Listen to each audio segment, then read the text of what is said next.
Tolerância. Vivei em paz. Paulo, 2 Coríntios, capítulo 13, versículo 11. Emmanuel, bem no início do capítulo, né, 25, Pensamento e Vida, chamado Tolerância, coloca assim: vive a tolerância na base de todo progresso efetivo. Quando coloca a tolerância na base de progresso efetivo, eu sempre gosto de ler e estudar e tentar verificar essa realidade que a gente está inserida, né? Realmente, progresso, ou como aconteceu o progresso, né, no nosso mundo. Mas a forma de progresso que eu entendo, que doutrina espírita apresenta sempre, é um progresso moral, né, que deve acompanhar todo o progresso material. Né? É a questão, gente. Vive a tolerância na base de todo o progresso efetivo.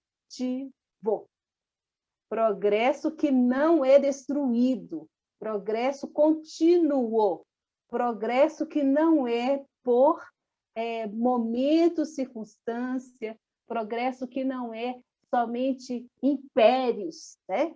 Todos os impérios caíram, né, gente? Pensa bem. Aí ele dá uma sequência assim: as peças de qualquer máquina suportam-se umas às outras para que surja essa ou aquela produção de benefícios determinados. Todas as bênçãos da natureza constituem larga sequência de manifestações da abençoada virtude que inspira a verdadeira fraternidade. Tolerância, porém, não é conceito de superfície.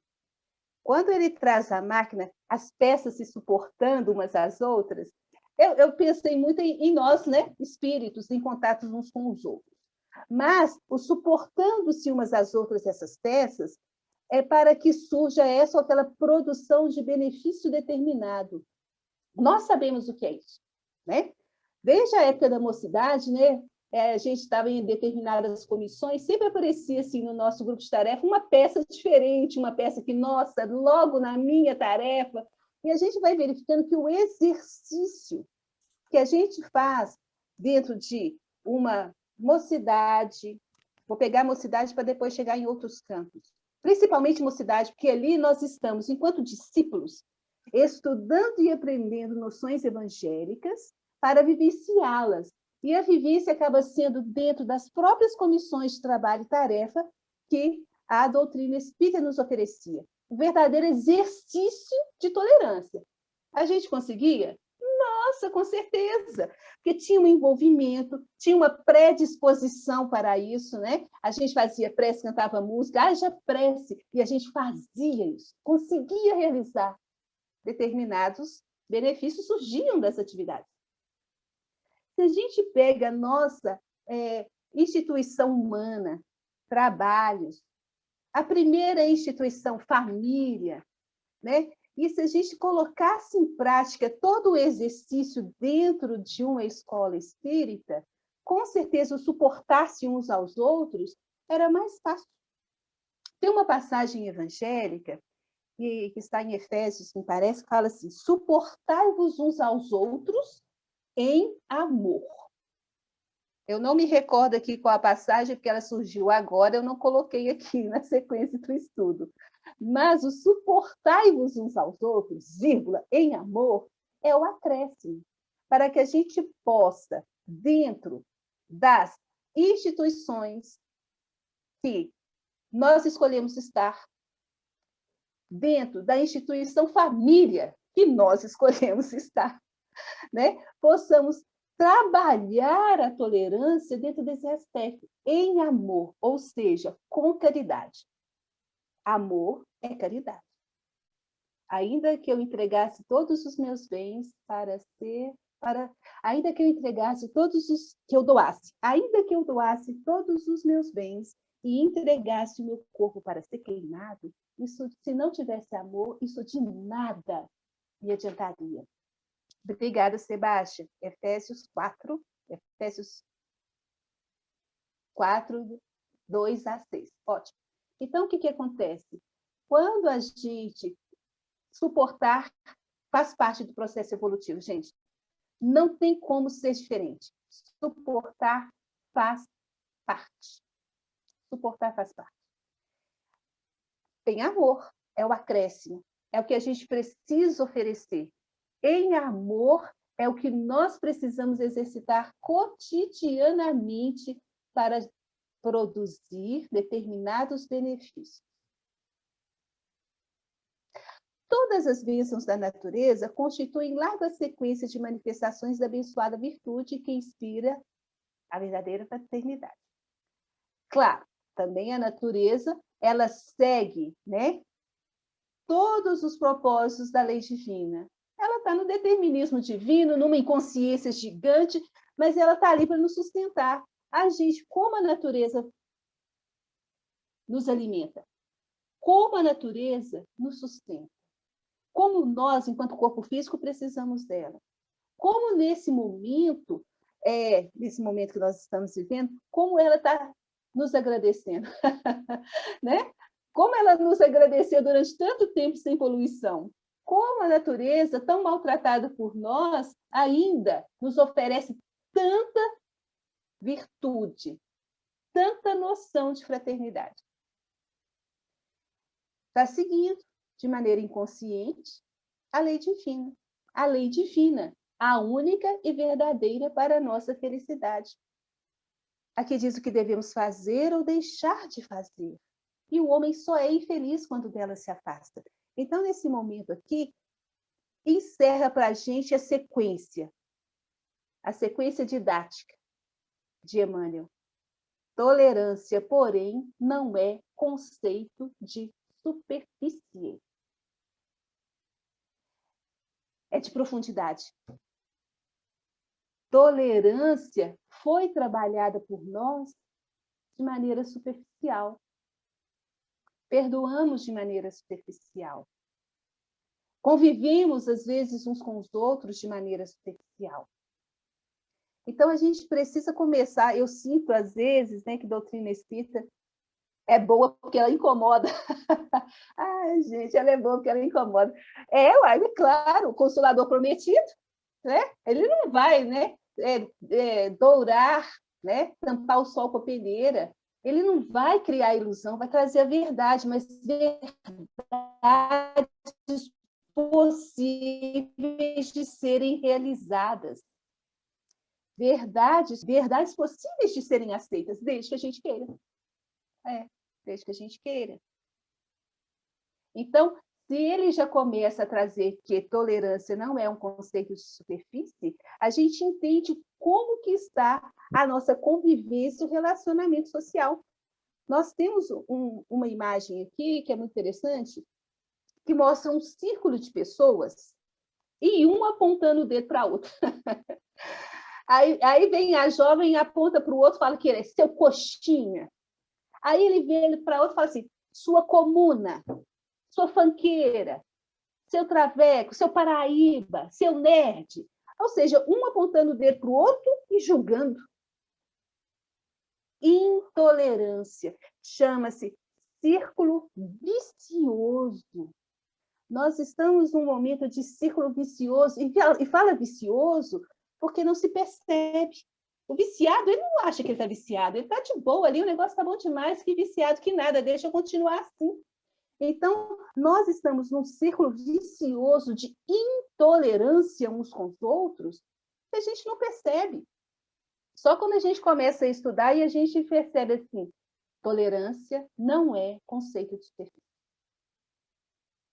É reflexo vivo da compreensão que nasce límpida na fonte da alma, plasmando a esperança, a paciência e o perdão com o esquecimento de todo mal. Reflexo vivo de compreensão. Compreender o outro aonde ele está. Compreender o outro no que ele consegue manifestar. Mas quando isso mexe com a gente, a intolerância religiosa, a intolerância política, a intolerância ideológica, não, isso aí eu não dou conta. Ah, não dá. Bom, reencarnamos para corrigir, para espiar e para oferecer o melhor. Tolerância vive na base de todo progresso efetivo. O progresso aconteceu, o nosso progresso ele foi debaixo de muita luta, de muita intolerância, e foi no impacto de leite causa e efeito, porque também era brutalidade por brutalidade, né, gente? Desde a barbárie, gente, de lá para cá o progresso teve mesmo, mas foi debaixo de muita barbárie, muita luta, muita guerra. Ah, que bom que teve a guerra. Sem guerra não tem progresso. Tem gente que justifica assim. Uai, podemos progredir de maneira diferente? Claro. Mas se ainda escolhemos progredir no embate, na luta, no sofrimento e na dor, vai vir espíritos necessitados, tais como nós, né? E precisamos passar por determinadas dores. Vai lá, vai ter muita guerra, você vai morrer. Vocês lembram do Brasil, coração do mundo, pátria do Evangelho? Jesus foi lá pegar aqueles espíritos mais sofridos, precisando de resgate. Vai lá para o Brasil. Lá vocês vão queimar o karma, progredir, passar por um resgate. Vai lá, é necessário. Lá vai ser assim, vocês estão precisando disso. Só que estamos caminhando para um mundo regenerador que não vai suportar mais isso. Não convém mais. A palavra certa é não convém. Não convém para esse mundo regenerador. Mas o mundo regenerador também é outra questão que a gente tem que esclarecer. Vai ser lá em 2057, muitos falam não, está lá no livro Consolador. Emmanuel colocou isso lá, 2057. Aí eu vou fazer a continha, até lá eu vou estar com 92 anos. Nossa, eu vou ver o mundo regenerador pelo cálculo. O mundo regenerador é por dentro. É dentro, é na intimidade. Traz aqui o texto. Vou voltar cá, que eu apertei demais. Olha só. É reflexo vivo da compreensão que nasce límpida na fonte da alma. O mundo regenerador está no íntimo de cada um de nós. Não é eu fazer minha conta cronológica e falar 2057, estou aqui, vou ver. Ai, ai. Eu tenho que trabalhar esse reflexo vivo da tolerância e conseguir a regeneração interna, plasmando esperança, paciência e perdão com esquecimento de todo mal. E isso não é relação a governo, isso não é relação a país, a mundo, é relação a mim. Começa comigo, os deveres para comigo mesmo. Porque eu, trabalhando esse dever para comigo mesmo, eu consigo manifestar isso com relação ao próximo, consigo manifestar isso com relação à humanidade. E se a gente pensar cada um fazendo isso, é mundo regenerador mesmo está aí. Olha quanta coisa poderia ter sido resolvida e a gente ficou na intolerância uns com os outros, criando mais e mais dificuldade. Bom, o indivíduo intransigente e intolerante, ele traz os seguintes traços característicos. Isso aqui é do Ney Pietro Pérez, Manual Prático do Espírita, que eu achei muito interessante de colocar aqui. É qualidade do indivíduo intransigente. Predominantemente, austeridade para com o comportamento ou para com as obrigações dos outros. Severidade exagerada quando nas funções de mando, perdendo quase sempre o controle emocional por erros cometidos. Rigidez nas determinações ou nas posições tomadas em relação a alguma penalidade. Rispidez e maus tratos, dureza e radicalidade para com quem convive.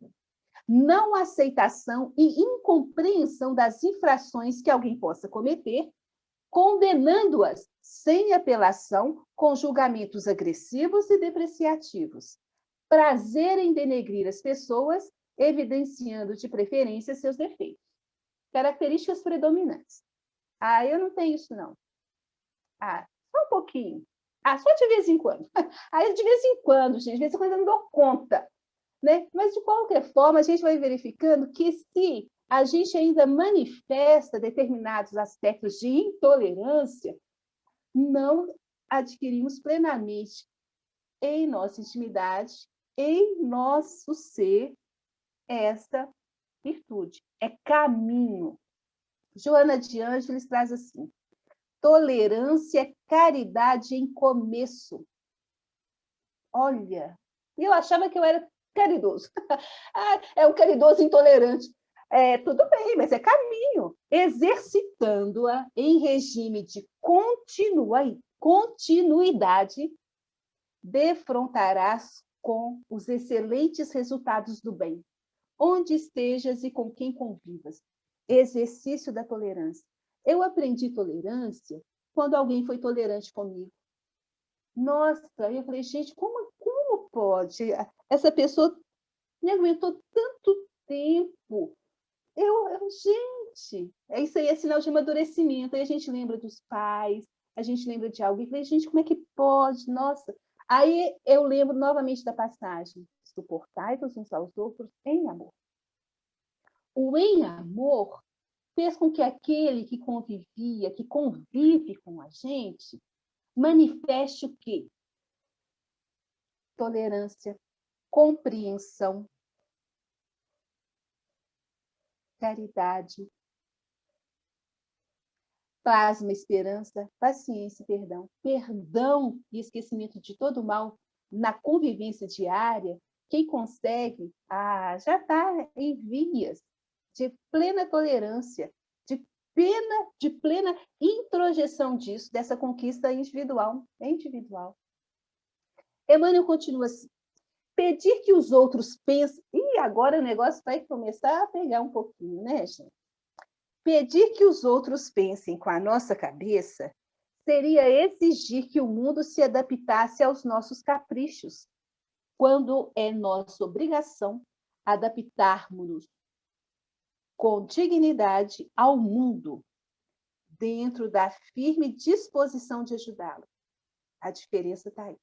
Realmente, hoje em dia está todo mundo querendo que todo mundo pense com a mesma cabeça, né? A crise está estabelecida, estamos num processo de alinhamento, num processo de transição para o mundo regenerador. A gente estuda a doutrina, a gente diagnostica isso tudo. Tudo bem, mas e nós nesse momento? Pedir que os outros pensem com a nossa cabeça seria exigir que o mundo se adaptasse aos nossos caprichos. Ainda coloca capricho, porque é espírito imperfeito. Jesus não atuou desse jeito no mundo. Referência para a gente que é modelo. Jesus não atuou desse jeito no mundo. Mas aí a gente pensa, mas não dá. Eu vi lá no Facebook, adaptar-se ao mundo como ele está é sinal de enfermidade. Está lá, eu vi no Facebook, compartilhei. Adaptar-se a esse mundo como ele está é sinal de enfermidade, eu não posso me adaptar. E realmente não é para se adaptar.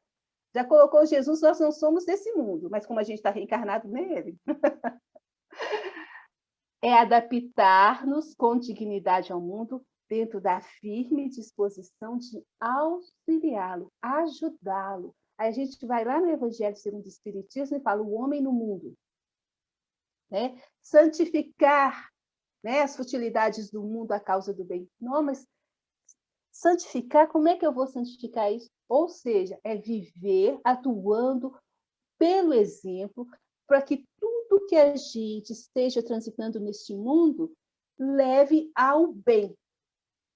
Por isso a necessidade da tolerância, porque vai ter aquele outro que vai ter o seu pensamento, o seu jeito, a sua crença, a sua ideologia, o seu pensamento, e o que ele vai fazer vai nos agredir. Mas aí a minha intolerância não pode ser manifestada desse jeito, criando guerra.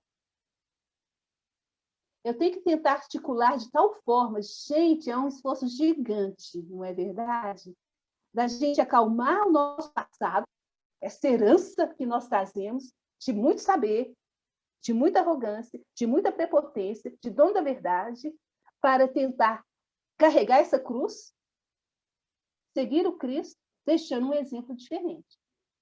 Então, aí, se nós tentarmos práticas diferenciadas no mundo, exercitá-las vencendo a nós mesmos, com lógica e coerência, vai chegar um tempo que não tem jeito.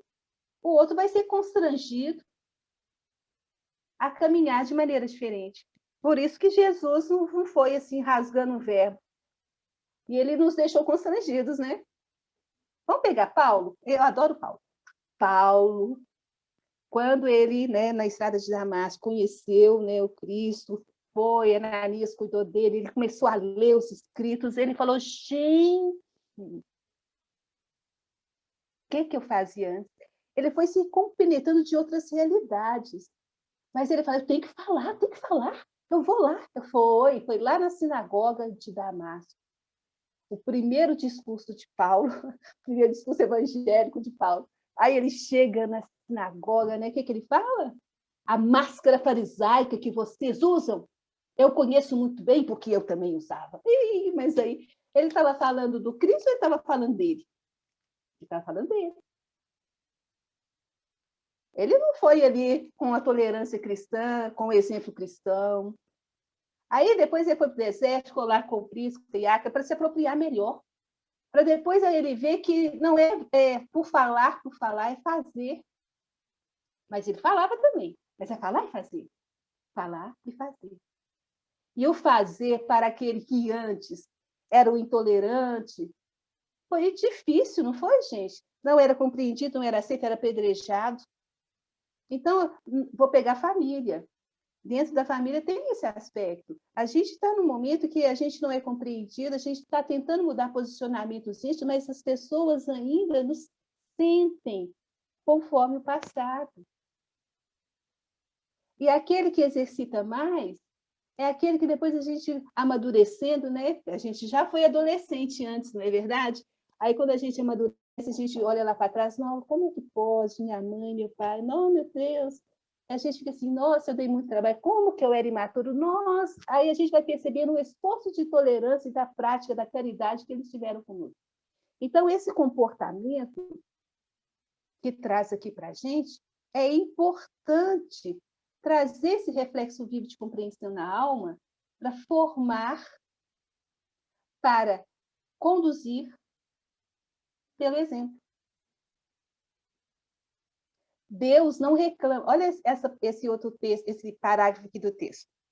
Deus não reclama da semente a produção imediata da espécie que a corresponde. Dá-lhe tempo para germinar, crescer, florir e frutificar. Não solicita do regato improvisada integração com o mar que o espera. Dá-lhe caminhos no solo, ofertando-lhe o tempo necessário à superação da marcha. Assim também de alma para alma. É imperioso não tenhamos qualquer atitude de violência. Emmanuel, na sua sequência didática, traz as figuras de linguagem, ele sempre fala da natureza. Com relação à semente, Deus dá tempo, dá-lhe tempo para germinar. Com relação ao regato, dá-lhe caminhos, ofertando-lhe tempo. Assim também deve ser de alma para alma. Não tenhamos, é imperioso não tenhamos qualquer atitude de violência.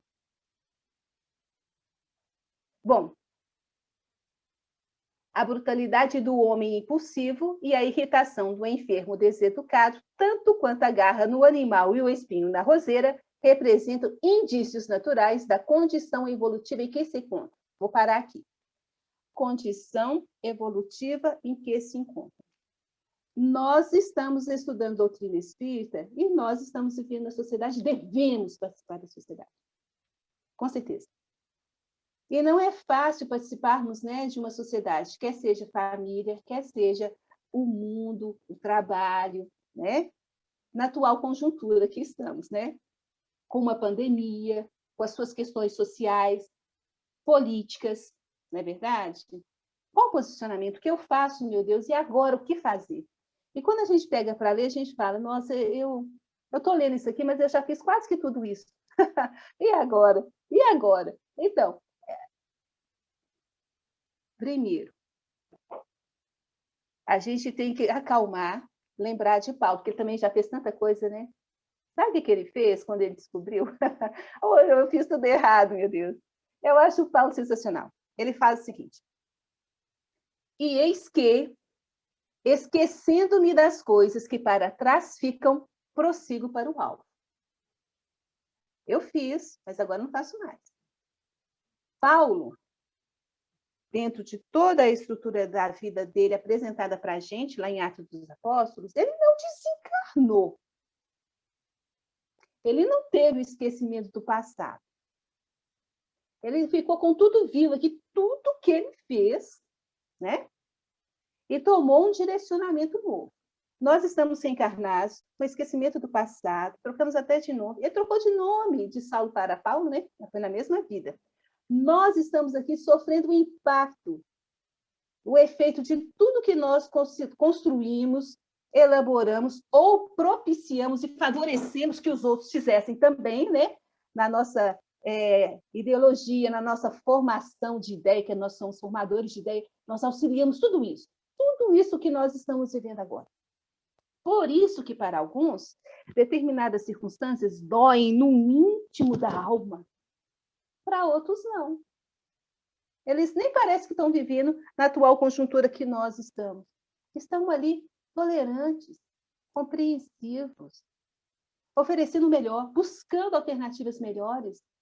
Eles não estão em pé de guerra com ninguém, mas estão fazendo o melhor. Aí eu penso, não é possível. Lá, no Livro dos Espíritos, coloca assim para a gente.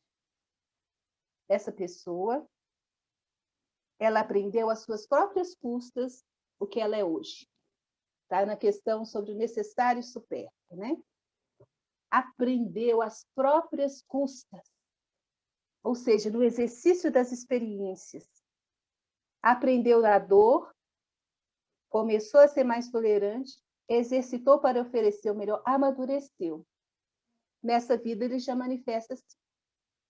Para nós que estamos estudando, a gente pode pensar, para que eu vou esperar desencarnar? Posso começar agora. Eu já sofri tanto, eu já apanhei, já vi que o meu ódio não resolveu nada.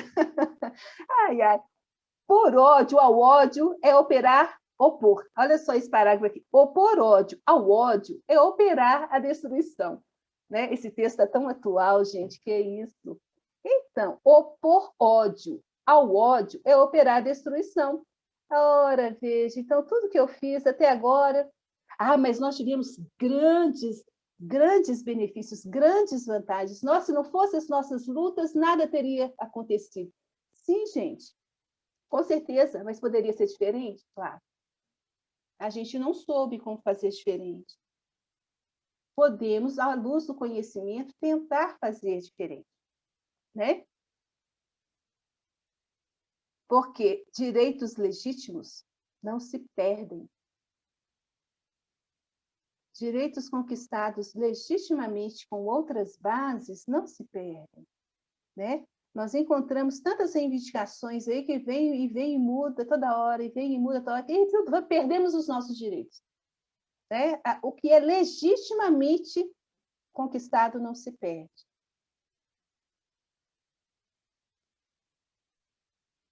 Com bases sólidas, a tolerância vive na base de todo o progresso efetivo.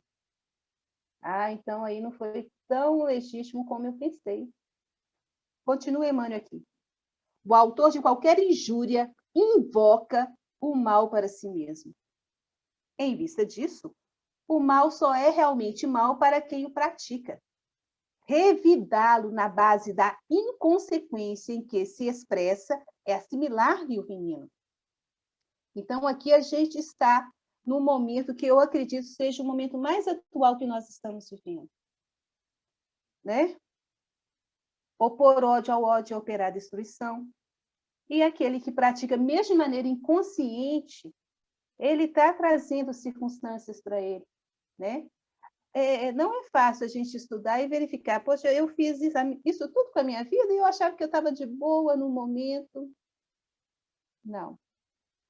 A tolerância, ela caminha por compromisso, benevolência, tergiversação, pacificação, consentimento.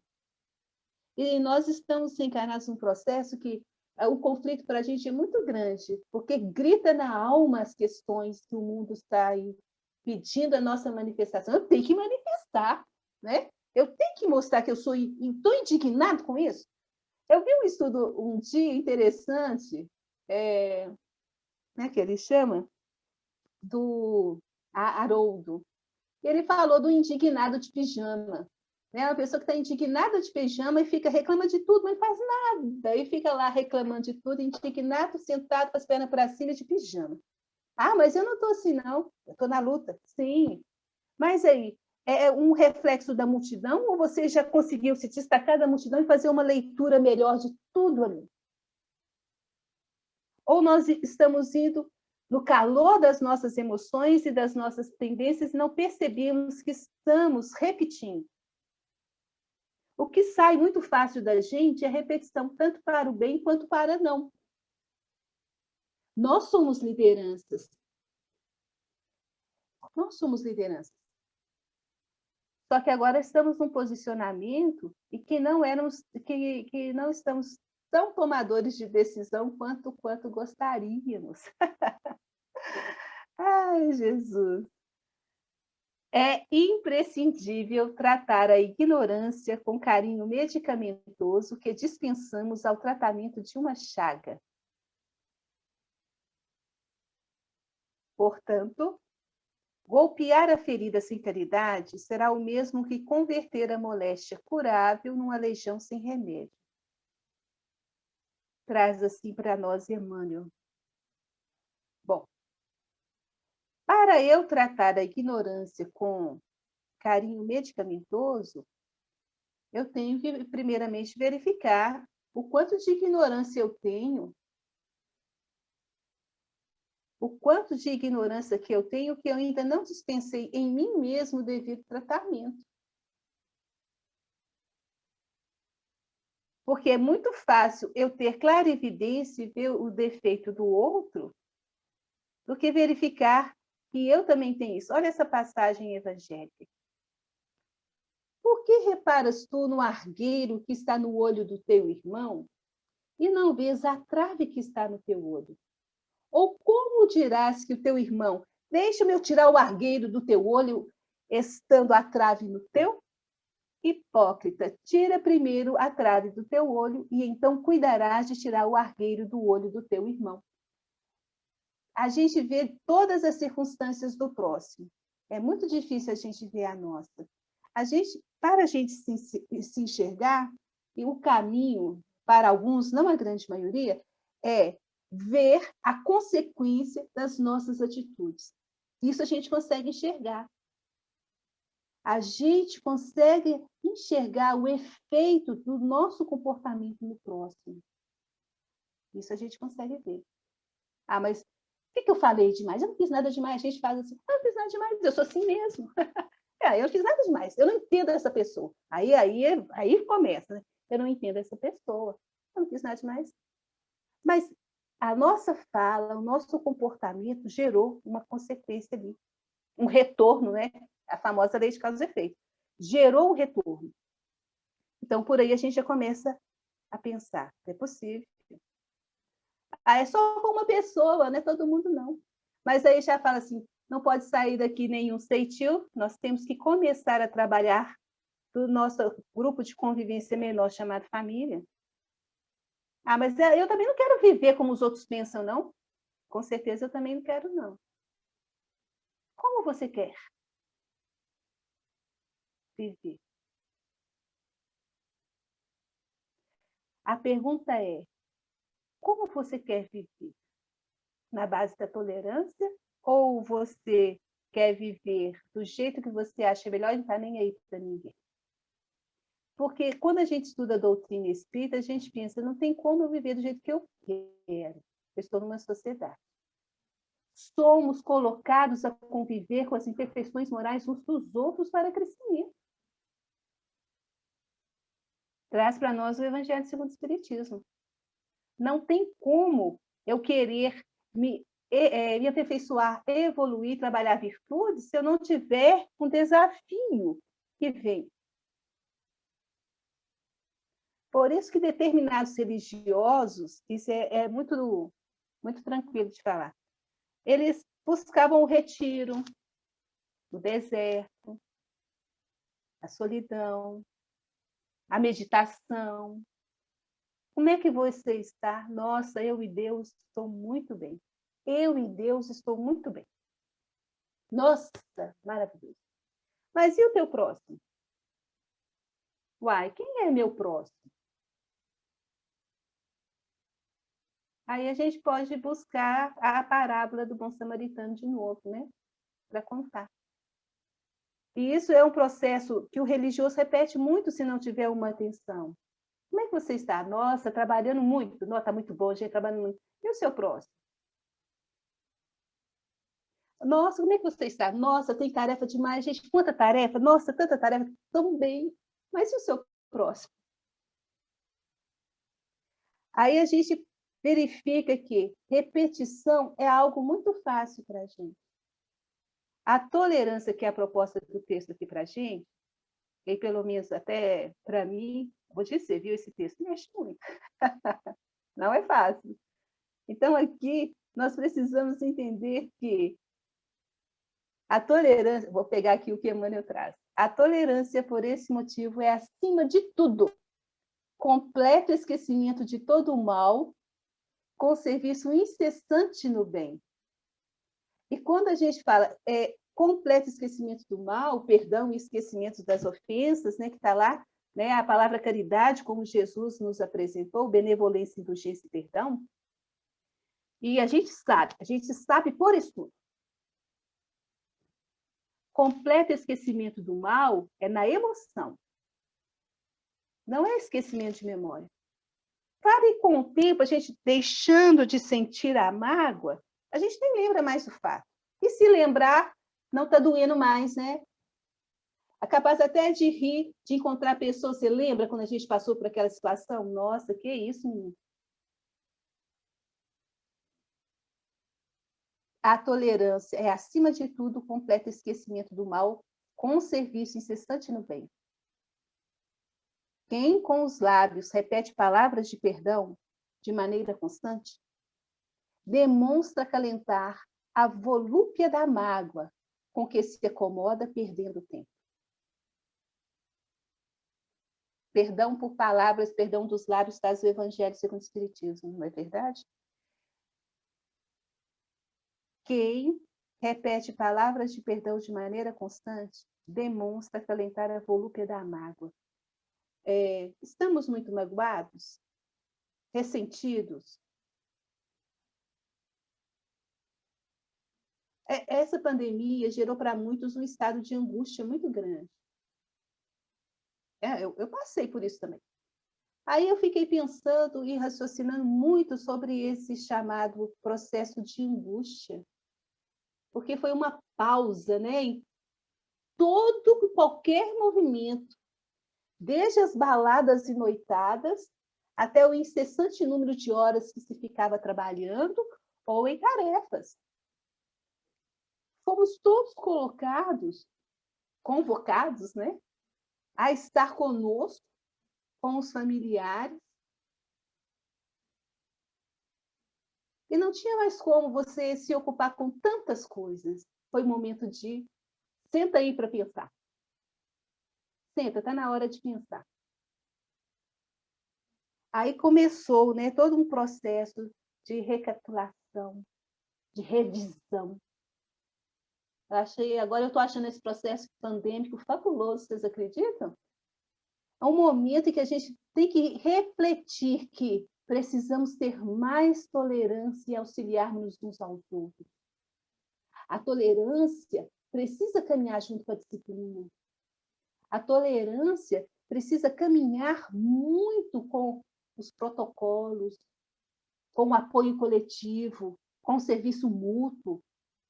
Porque aqui traz, se eu estou simplesmente repetindo palavras de perdão por palavras de perdão, sem transformação por dentro, quantos grupos familiares sofreram com essa convocação de convivência extrema? Perdoar é olvidar a sombra buscando a luz. Não é dobrar joelhos ou escalar galerias de superioridade. Teatralizando os impulsos do coração. Opa, Emmanuel, pega mesmo, né?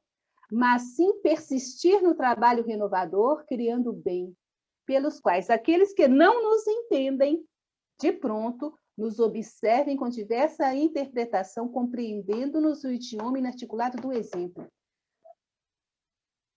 Aí o momento. Convocação a estar aonde a vida nos situou. Uns sozinhos, outros com a família, e nós vimos muito efeito, muita agressão, pelo menos a mídia trazia muita agressão, muitas mortes. Nós vimos também muito vazio, muita saudade. Como que eu vou preencher isso se eu me ocupava tanto com tantas coisas, né? Como que eu vou preencher? Aí começou uma movimentação, né? Preciso aí movimentar. E a gente vê os exemplos trazendo aí. Muita gente começou a trabalhar e auxiliar-se mutuamente dentro de casa, coisa que nunca fazia, né? Porque saía de manhã e voltava de noite. Pequenos servicinhos. Nós vimos movimentação de marmitex para auxiliar as pessoas.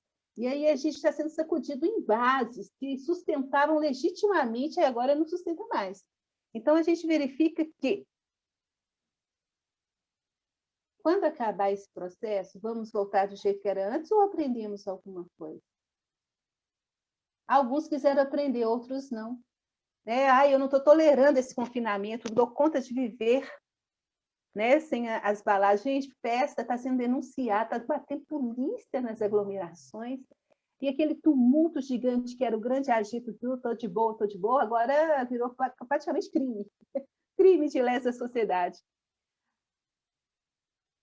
Oferece-nos o Cristo o modelo da tolerância ideal em regressando do túmulo ao encontro dos aprendizes desapontados. Longe de reportar-se a deserção de Pedro ou a fraqueza de Judas, para dizer com a boca que os desculpava, refere-se ao serviço da redenção, induzindo-os a recomeçar o apostolado do bem eterno. Pois é. Eu não tenho os parágrafos de Emmanuel sensacionais. Então, aqui, pedir desculpa lembrando, você lembra o que você fez? Tudo bem, eu te desculpo, mas você lembra, né? Não gostei, não, fiquei muito magoado, muito sentido, eu não gostei do seu comportamento comigo, eu não desculpou nada. Principalmente com relação a Judas. Nós vamos voltar, alguns já estão retornando esse ano aos seus convívios, quer seja escola, alguns nem saíram deles, trabalho profissional, e outros que vão retornar cada vez mais aos convívios coletivos. A gente precisa voltar diferente. Tolerar e refletir o entendimento fraterno e o perdão será sempre a profilaxia segura. Agora, por que fala tanto de perdão quando se trata de tolerância, né, gente? A gente sempre estudava perdão separado da tolerância e a Emmanuel aqui juntou tudo. Porque perdão não é algo vinculado à religião, à igreja. Perdão não é uma questão, como a gente fala assim, fanática de... é só lá, perdão 70 vezes, Jesus falou. Jesus não é uma questão de centro espírita, de igreja. É da vida. Se for possível, quanto estiver em vós, tende paz com todos os homens. Pelos reis e por todos os que estão em eminência, para que tenhamos uma vida quieta, sossegada, em toda piedade e honestidade. Está lá em Timóteo. Essa passagem de Timóteo, capítulo 2, versículos 1 e 2, traz bem claramente essa questão da tolerância coletiva. Admoesto-te, pois, antes de tudo, que façam orações, intercessões e ações de graças por todos os homens, pelos reis e por todos os que estão em eminência, para que tenhamos uma vida quieta e sossegada em toda piedade e honestidade. A oração, e isso é a primeira lição que Jesus nos deu, foi a primeira lição solicitada por nós, a oração. ela é altamente necessária, principalmente para a gente. A gente fala que está orando para os outros, mas é aquela calma, a calma aqui por dentro, para a gente poder ter visão, entendimento, força moral, para praticar tudo que a gente está estudando. Então, aqui, quando fala dessa oração para os reis, porque os poderosos naquela época eram os reis, as lideranças naquelas épocas eram os reis, é algo muito delicado e algo necessário a gente fazer, né? E é necessário. Quem lê o Brasil, Coração do Mundo, Pátria do Evangelho, lá coloca assim que Pedro II não oferecia cérebro para a inspiração divina. Isso eu falo sempre nos meus estudos, porque eu preciso desse reforço. Eu estou trazendo aqui para vocês. Ele não tinha cérebro para a inspiração divina. Ele era envolvido, né? O coração dele era envolvido pela espiritualidade. E esse envolvimento, diante da impetuosidade dele, né, daquela questão, vinha do coração dele para o cérebro possibilidades diferentes que saíam das mãos de Dom Pedro I. Eu falei Dom Pedro II aqui? Não, né? Falei Dom Pedro I ou Dom Pedro II?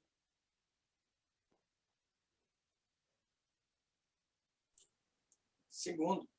Falei errado. Que isso? Dom Pedro II está show de bola na reencarnação dele. Desculpa, gente, vou corrigir minha fala. Dom Pedro I não oferecia cérebro para inspiração divina. O coração dele era envolvido. Na impetuosidade que ele era, aquele envolvimento, aquele entusiasmo, né, que a inspiração produzia na sua intimidade, saía das mãos dele, das mãos dele, decretos maravilhosos para a população. Aí eu falo, gente, ele não tinha cérebro. Aí eu falei, gente, então não tem cérebro mesmo. Nós não temos cérebro para a inspiração divina. A inspiração divina toca no... A arte mais sublime é tocada no coração, não é no cérebro. As obras mais sublimes são tocadas no coração e não no cérebro. Espíritos imperfeitos como nós ainda não temos cérebro, mas se a gente estiver com o coração aberto para a inspiração divina, vai sair grandes possibilidades de nós. Principalmente perdão, com esquecimento das ofensas. Aí, essa passagem em Timóteo, capítulo 2, 1 e 2, fala da oração pelas nossas lideranças. Porque eu orando, eu consigo trabalhar o quê? Tolerância. Eu orando, eu acalmo essa minha tendência impulsiva, esse não aguento isso, o meu grito de inconformação. Aí eu acalmo aqui e eu começo a raciocinar possibilidades novas de atuação, porque o mundo regenerador vai precisar de atuações diferenciadas nesse mundo. Não tem como repetir barbárie mais. O que está queimando por aí, gente, o que está ainda aparecendo é muito reflexo de barbárie, muito reflexo de ignorância, sim, que às vezes a gente fala, não é possível, não é possível. Mas o verdadeiro discípulo, o que ele faz? Pega a cruz e segue Jesus. E qualquer que não levar a sua cruz e não vier após mim, não pode ser meu discípulo. É onde nós estamos aqui, na condição de discípulo. Ser discípulo não é ficar falando com palavras brilhantes sobre o Evangelho, sobre a doutrina espírita. Isso não é ser discípulo do Cristo. Né? Nem todos que dizem Senhor vão entrar no reino dos céus. O discípulo está aprendendo. Por isso que nós estamos nesse ir e vir. Eu estudo, acho maravilhoso, na hora de fazer, eu faço completamente diferente. Não tem problema, não. Você já começou a perceber que está fazendo diferente. Isso foi com Paulo. Paulo coloca, o meu eu interior se compraz com o que é divino, mas eu vejo nos meus membros outra lei. E é isso. Ele, nossa, é igual a gente também de vez em quando? Não, só um pouquinho, né? A gente se compraz, é maravilhoso, mas na hora da execução não sai tão perfeito assim. Então, a gente precisa começar sempre a proposta do aprendiz. Estudar, raciocinar, falar, vamos falar muito, e precisamos continuar falando. Paulo colocava, ai de mim se não falasse do Evangelho. Vamos estudar e falar coisas boas, raciocinar coisas melhores, para que um dia a gente aproxime a nossa prática da nossa fala. E olha quem traz isso é Paulo Freire, né? Que possamos cada vez mais apresentar aproximar a nossa fala a nossa prática. Que possamos cada vez mais aproximar a nossa prática da nossa fala. Aí a gente vai estar caminhando com Cristo legitimamente. Mas se ainda pisarmos na bola e sermos intolerantes, tem problema não que o conflito vai aparecer e a gente, puxa, eu podia ter esperado um pouco mais. Se eu tivesse esperado um pouco mais, eu não teria causado tanto transtorno, tanto problema, e olha que a solução já estava na sequência. A solução já estava na sequência. O tempo acabou, mas eu quero trazer mais uma coisa aqui. Palavras de Vida Eterna, capítulo 170, e capítulo do Pão Nosso, capítulo 38. Conta pessoal, conta particular. Cuide cada pessoa do que se refira à conta particular e 2/3 dos problemas sociais do mundo surgirão naturalmente resolvidos. E quando eu li isso aqui, Emmanuel trazendo, eu falei, poxa vida, então tem muita gente cuidando do problema do outro, querendo resolver o que compete ao outro e não está cuidando da sua conta particular. Ah, mas a minha conta particular, minha conta pessoal está sofrendo reflexo do outro que não está fazendo a parte dele. A gente arruma justificativa para tudo. Mas você está cuidando realmente da sua conta particular? A sua conta particular se refere só aos seus compromissos a César? Não. A nossa conta particular, pessoal, se confere também aos nossos compromissos íntimos e morais conosco. E cuidando muito bem dela, 2/3 dos problemas sociais do mundo surgirão naturalmente resolvidos. E isso é o que pede a tolerância que está na base do progresso efetivo que Emmanuel traz aqui no texto para a gente. Bom, são essas as considerações com relação ao texto, tá? Eu agradeço a atenção de vocês.